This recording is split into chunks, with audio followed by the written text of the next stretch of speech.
साथियों नमस्कार।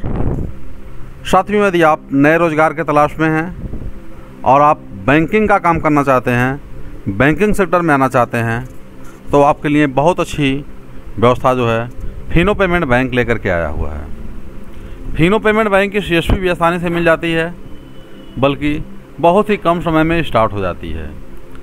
अगर हम चिट फंड कंपनियों की अपेक्षा अगर बैंकिंग सेक्टर की बात करें तो फिनो पेमेंट बैंक लगभग 2 से 3 दिनों में, अधिकतम 4 दिनों में आपको पासवर्ड प्रोवाइड कर देता है और आपका काम स्टार्ट हो जाता है। तो हम आपको बताएंगे कि फिनो पेमेंट बैंक की CSP आप किस तरह से लें, कहाँ से लें, कि आपका कोई नुकसान न होने पावे और आपको सुविधाएं अच्छी से अच्छी मिलें और आपको सपोर्ट भी टाइम टू टाइम मिलता रहे। इसके लिए जो है मैं आपको सबसे पहले फिनो पेमेंट बैंक की साइट पर चलते हैं। ये फिनो पेमेंट बैंक की साइट है। आपको यहाँ पर बहुत सारी चीज़ें आपको देखने को मिल भी जाएंगी, लेकिन कुछ चीज़ों को मैं बताऊँगा, उसको भी आप ध्यान दीजिएगा। अगर आपको फिनो पेमेंट बैंक अप्लाई करना है तो अप्लाई करने के लिए फिनो पेमेंट बैंक 3 तरह से आपको CSP उपलब्ध करा देता है। ये तो आप ऑनलाइन अप्लाई करते हैं, तो ऑनलाइन अप्लाई करने के बाद जो है आपको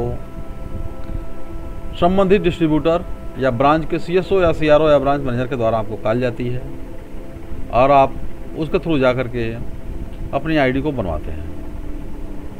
ऑनलाइन अप्लाई कैसे होती है इसके बारे में मैं आपको बता दूंगा।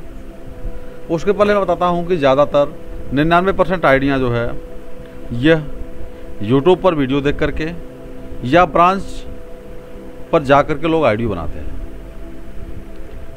होता क्या है कि YouTube पर बहुत सारे लोगों को डिस्ट्रीब्यूटरों के नंबर मिल जाते हैं, ब्रांच के नंबर मिल जाते हैं, जिसके थ्रू वो कॉलिंग करके संपर्क करते हैं और वो ID अपनी बनवाते हैं। तो ये बहुत ही सीधा और आसान सा प्रोसेस होता है।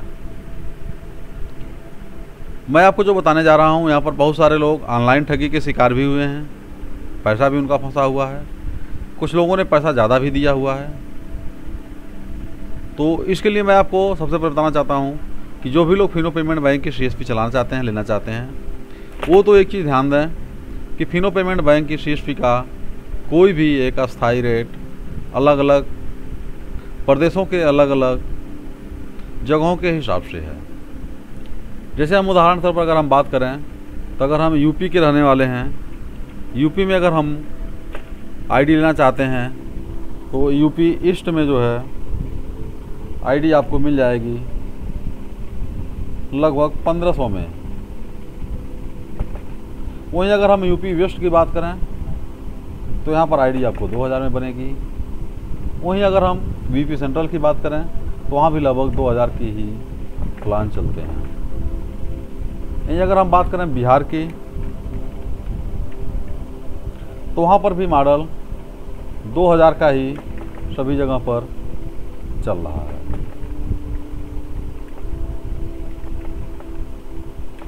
लेकिन होता क्या है कि कुछ जगहों पर आइडियाँ और भी सस्ती बन जाती हैं।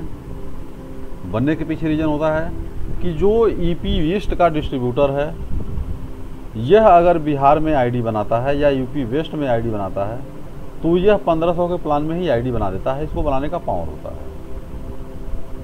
और इनकी ID चालू हो जाती है। तो इसलिए थोड़ा रेट का कन्फ्यूजन हमेशा होता है। तो मैं आपको बताना चाह रहा हूँ कि ID आप बना कहाँ सकते हैं। एक तो आप जो है डिस्ट्रीब्यूटर से बना सकते हैं। डिस्ट्रीब्यूटर से ID बना लेंगे।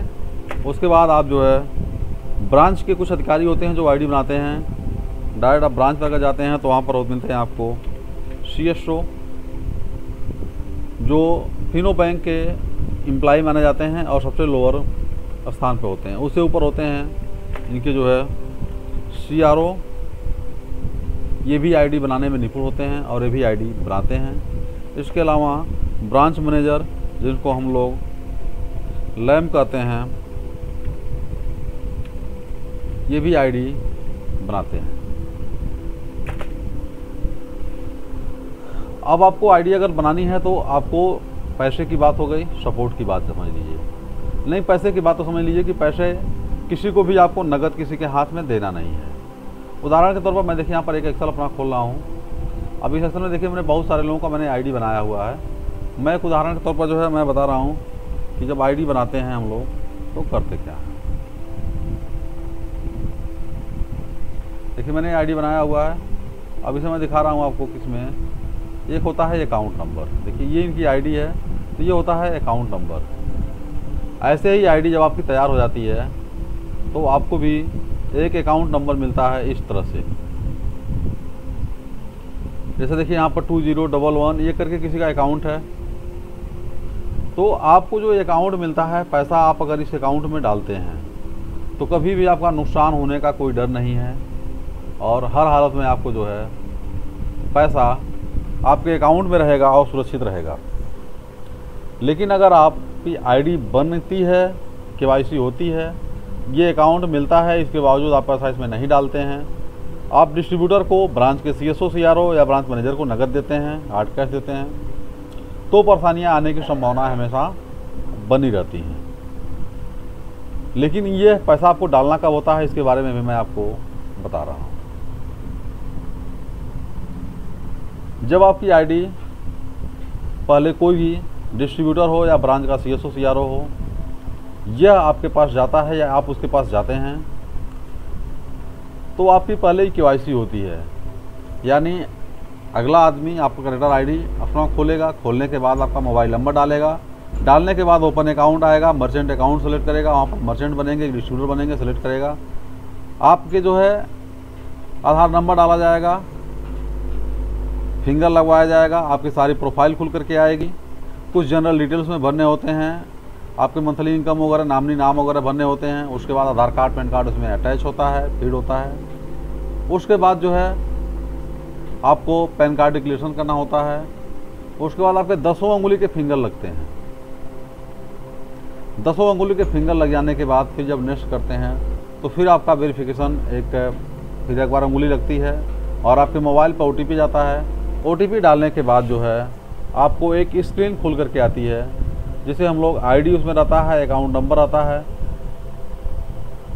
आप देख सकते हैं आपके सामने यहाँ पर जो है एक डिस्प्ले है, इस तरह से आपकी आईडी खुल करके आएगी। यहाँ पर जो बनाने वाले का नाम रहता है, हमेशा जो भी आईडी बनाता है उसका नाम देखिए यहाँ पर शो होता रहता है। देखिए सेविंग अकाउंट है, लेकिन आपका यहाँ पर मर्चेंट अकाउंट लिखा रहेगा। यहाँ पर आपका नाम होगा, उसके नीचे आपका मोबाइल नंबर होगा, मेल आईडी होगा, आपका फ़ोटो लगा रहेगा। यहाँ पर देखिए लिखा रहता है अकाउंट नंबर यानी ACC नंबर। आपको यही ACC नंबर में आपको पैसा डालना होता है। नीचे आपकी कस्टमर आईडी, मतलब आपकी जो है यह अकाउंट, आपका जो आईडी नंबर यहाँ पर होता है। तो इस तरह की स्क्रीन आपको सामने आएगी। आने के बाद आपको जो है पैसा इस खाते में अगर डाल देते हैं तो आप 100% सुरक्षित हैं। या आपके संपर्क में कोई है, आपको विश्वास है उस पर अगर, तो आप उसके अकाउंट में पैसा दे सकते हैं या उसे नकद भी दे सकते हैं। लेकिन इस चीज़ का आपको यहाँ ध्यान रखिएगा, अगर आपको फंसता नहीं है तो आपको इस अकाउंट का उपयोग करिएगा। जो आपका अकाउंट KYC कंप्लीट होने के बाद मिलेगा, आपको पैसा यहाँ पर डालना है। अगर डालते हैं तो बहुत अच्छी बात है। और फिलहाल अगर किसी भी कारण से आपको पैसा उनको दे देते हैं और कोई दिक्कत अगर होती है तो उसके जिम्मेदार भी आप ही होते हैं। इसके अलावा हम आपको बात करते हैं, ये हो गई आईडी बनने का प्रोसेस। आईडी बन जाने के बाद आईडी को आप चलाते क्या हैं, मिलता क्या क्या है, आपको सर्विसेज क्या क्या मिलती हैं। हम किसी भी चिट फंड कंपनी से कंपेयर नहीं कर रहे हैं, हम कंपेयर कर रहे हैं सिर्फ और सिर्फ जो है RBI से रजिस्टर्ड बैंकों की श्रेणी में फिनो पेमेंट बैंक की। जो भी आपको आईडी मिलेगी, मैंने वहाँ पर आईडी दिखा रहा था, आप यहाँ पर आईडी लॉगिन करेंगे। जैसे मैंने एक डेमो आईडी यहाँ पर लॉगिन किया, तो इस टाइप से आपको यहाँ पर लॉगिन करना होगा। लॉगिन करने के बाद जो है आपका एक पेज खुलेगा। देखिए एक पेज खुला है, अभी हमारा ऊपर 4 पेज था, अब हमारी ये आईडी लॉगिन वाली आईडी पेज आया हुआ है। हम नेक्स्ट करते हैं। नेक्स्ट करने के बाद देखिए OTP सबका मांगता है पहली बार। जब आपको इसे आप सेव कर लेते हैं अपने कैशे फाइल में, कैशे डाटा में, तो दोबारा आपसे ये नहीं मांगेगा, नहीं तो आपको हमेशा OTP ये मांगता रहेगा।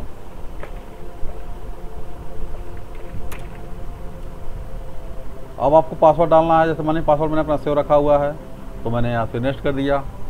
हमारा प्रोसेस यहाँ से आगे स्टार्ट हो गया। देखिए हमारी ये आईडी हो गई। अब हमारे आईडी में देखिए कितने पैसे हैं वो दिखा रहा है।